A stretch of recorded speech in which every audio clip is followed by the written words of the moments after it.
les amis. Aujourd'hui, nous sommes le 20e jour du périple au Vietnam, dans le delta du Mekong et à Con Don. Donc aujourd'hui, ce sera une journée d'histoire, une histoire triste de l'île. Alors, Con Dao est une île sympathique à visiter de nos jours, mais ce ne fut pas toujours le cas. En fait, elle a servi de prison pendant 113 ans, depuis la Cochinchine française en 1862. Elle a créé une prison qui est restée ensuite utilisée par les Américains quand les Français sont partis, jusqu'en 1975. Les conditions dans lesquelles étaient détenus les prisonniers étaient horribles. D'ailleurs, on appelait cette prison l'enfer sur terre. C'était vraiment le nom qu'on lui donnait. Et il y a eu donc beaucoup de prisonniers ici qui se sont révoltés, qui ont fomenté la révolte et qui a donné naissance à des personnages, des héros de l'indépendance, quand Ho Chi Minh a réussi à vaincre les Américains.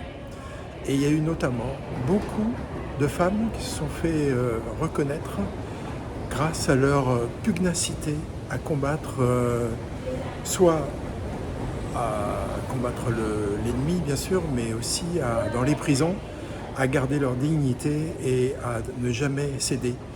Les femmes ont représenté une petite proportion de prisonniers par rapport à l'ensemble, mais ce sont elles qui ont fait l'histoire de cette prison, car elles se sont distinguées plus particulièrement pour la lutte contre leurs geôliers.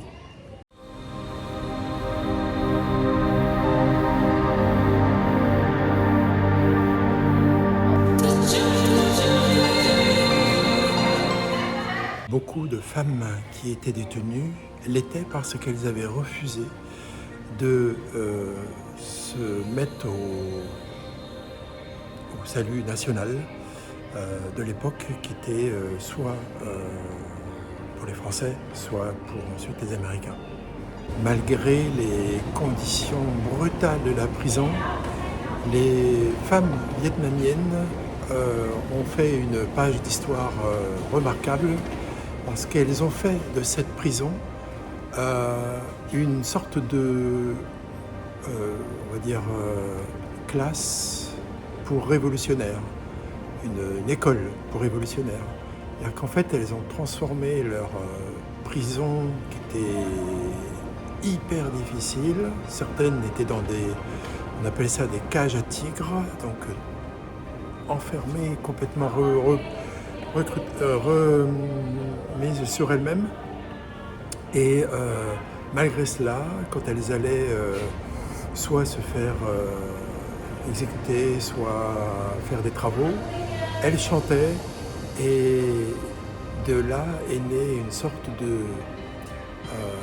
d'espoir qui était murmuré. Il y avait aussi la connaissance qui était partagée, il y avait la camaraderie qui se renforçait. Et tout ça dans cet espace confiné de la prison.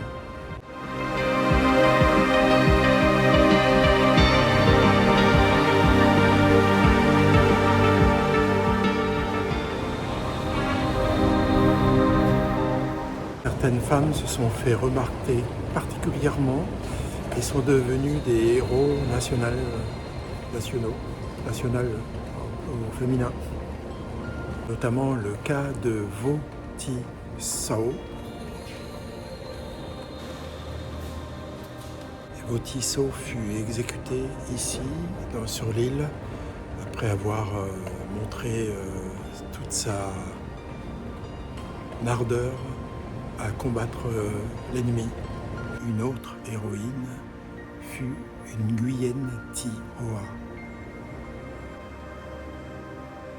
Ce n'est que le 15 mai 1975 que les forces révolutionnaires de Ho Chi Minh sont parvenus à délivrer les prisonniers. Il y en avait 2000 qui ont dû être sauvés de cette prison pour les rapatrier sur la terre ferme.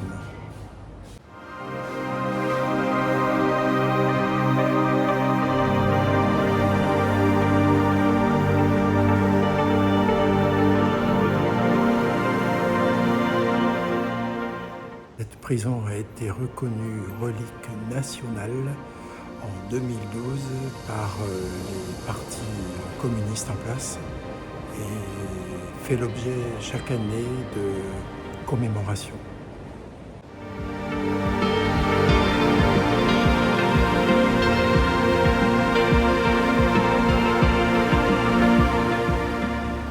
Mais saviez-vous que Camille Saint-Saëns, le célèbre musicien, a passé un mois ici, sur Con Dao, pendant la période où il y avait justement cette prison.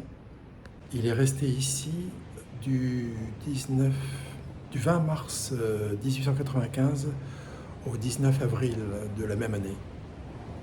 Et c'est ici qu'il a achevé son opéra Bruno. C'était les derniers chapitres de son œuvre Brunhilda.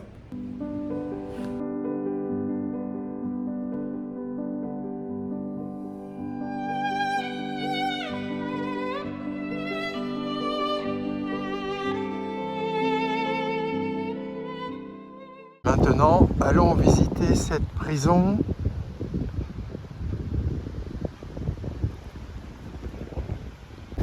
Ça ouvre l'après-midi à 13h30. Il est 13h45. Je pense que c'est ici qu'on please show ticket. Ah, ça veut dire qu'il faut prendre le ticket quelque part. Et où on prend le ticket? Bon, apparemment, c'est par là-bas qu'il faut aller pour prendre le ticket. En effet, il faut acheter le ticket au musée. Il faut d'abord passer par le musée pour ensuite aller visiter la prison. Alors moi ce matin, ce que j'ai fait là, ce que vous avez vu, c'était dans une exhibition dédiée, donc temporaire, à ce qui s'est passé dans la prison, l'histoire. Donc je pense que le musée va pas m'en apprendre beaucoup plus, surtout que j'avais vu que la plupart des pièces qui étaient montrées venaient du musée. J'accède à l'entrée du musée. Je pense qu'il y avait une autre entrée qui était plus spécifique. Et je pense que c'est là qu'on achète les billets. Non, là c'est les souvenirs. Les billets, c'est là-bas. Bon bah les billets, c'est là-bas. Donc j'ai tout fait à l'envers. Voilà le guichet pour acheter des billets. Il est précisé qu'il y a 7 zones à visiter, que ça ferme à 16h30 et que ce billet n'est valable qu'aujourd'hui. Donc il faut y aller au pas de charge. Hein.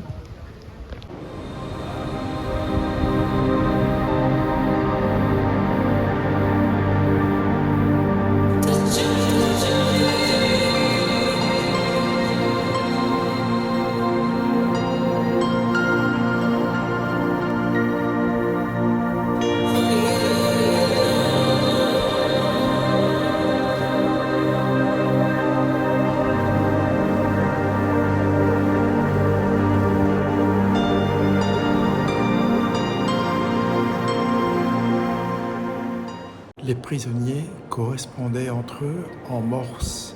Donc tout le monde apprenait le morse et tapait sur les parois.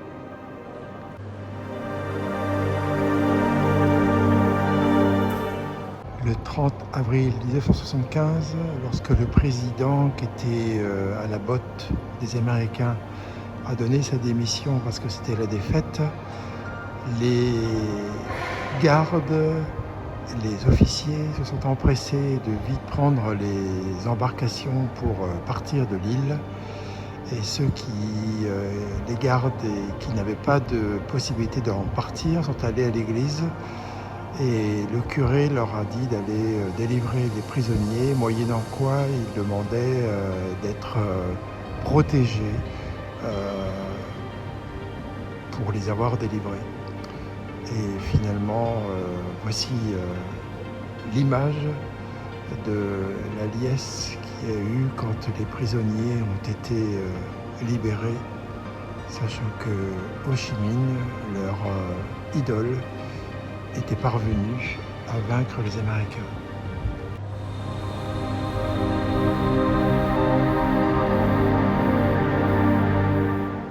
Après la visite du musée, direction la prison, pour voir les choses telles qu'elles étaient.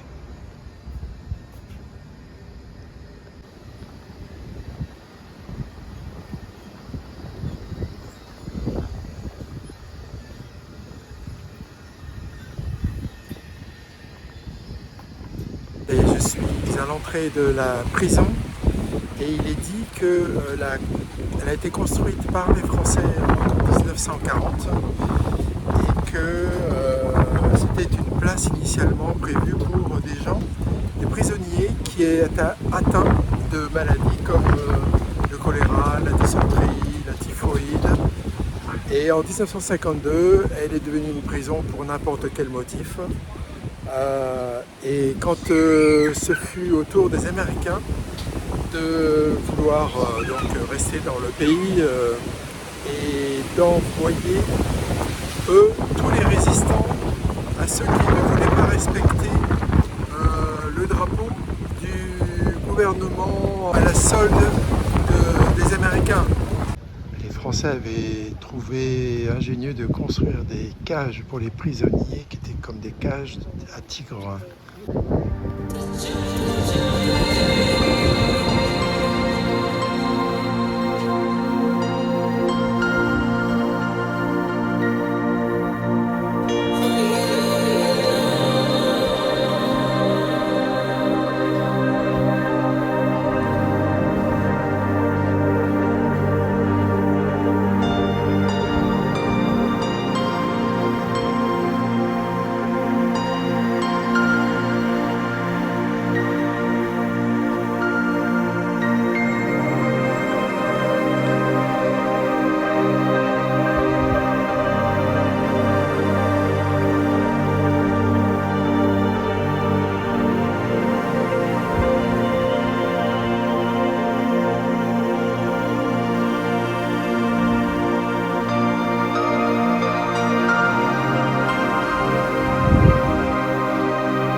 Certains sont restés des années dans les Tiger Cage, cage à tigres. Et quand il y a eu la libération, certains ne pouvaient plus marcher, étaient totalement handicapés. Et ils en ont souffert le reste de leur vie.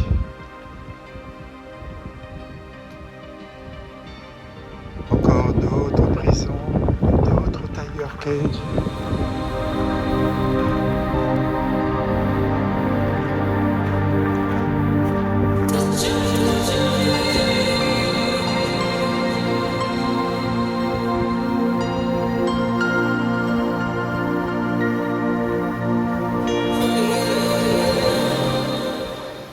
Et là, on rentre dans la partie où c'était des prisonniers qui opposaient pas de résistance à la règle de la prison.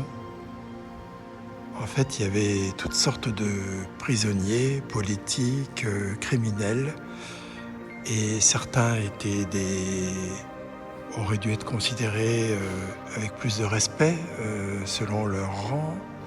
Mais en fait, la seule règle qui existait ici, c'était la façon dont ils obéissaient aux règles. On était mieux traités, si on obéissait aux règles de la prison.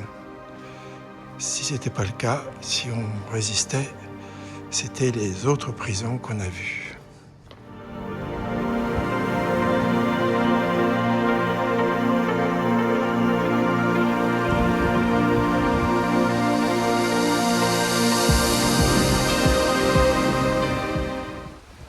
Ce qui est curieux, c'est qu'il n'y a pas beaucoup d'explications sur les bâtiments qu'on voit dans cette partie.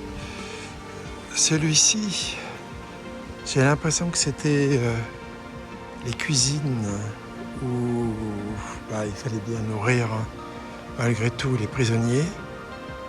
Ils étaient là pour de nombreuses années.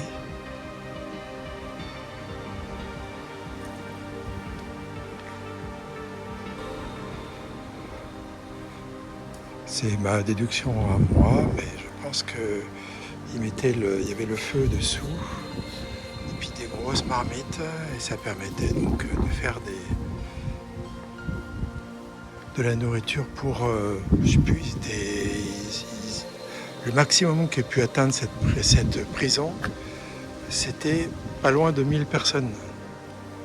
Les toilettes se déversaient ici et s'écoulaient par là. Je suppose que ça devait y avoir une odeur pestilentielle.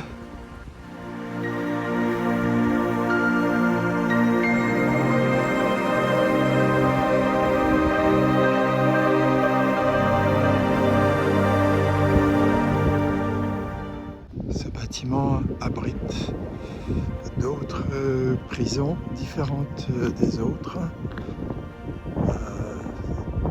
On était à l'isolation, mais c'était moins pénible que les Tiger Cage, malgré tout, je crois.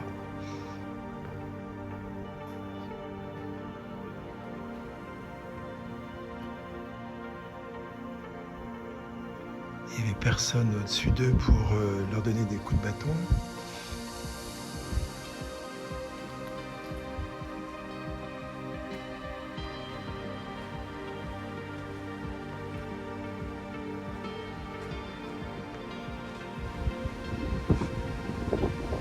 Alors, il y avait bien d'autres bâtiments, mais ils ont été détruits. Certains ont été un peu restaurés pour montrer aux futures générations les atrocités qui ont pu être commises. Un bâtiment qui a été détruit, mais on voit bien les différentes parties qui faisaient chacune une geôle. Alors dans celui-ci, la prison, c'était quand on était enfermé, il n'y avait plus de lumière du tout. Il n'y a aucune fenêtre à la porte.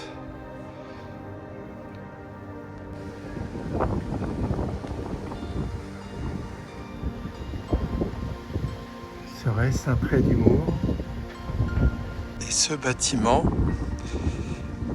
a l'air d'être fait pour des prisonniers, donc qu'on ménageait. Ils avaient une grande salle.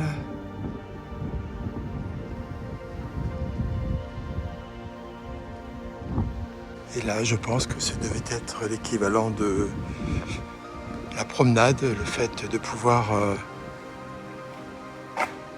circuler un peu dehors.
toiture en tôle. La chaleur devait être très forte à l'intérieur de ce bâtiment. Je pense que ce devait être des punis. Déjà, il ne fait pas spécialement trop chaud. J'ai à peine rentré dedans, je sens la chaleur.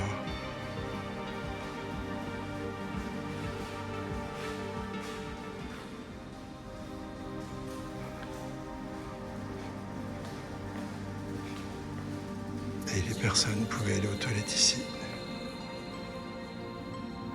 À l'annonce de leur libération,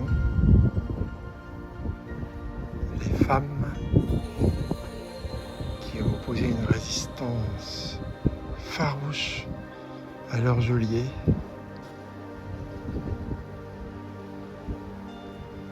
sont toutes heureuses d'avoir réussi à traverser ces événements. Et sur cette note positive que se termine la visite de ce lieu historique noir.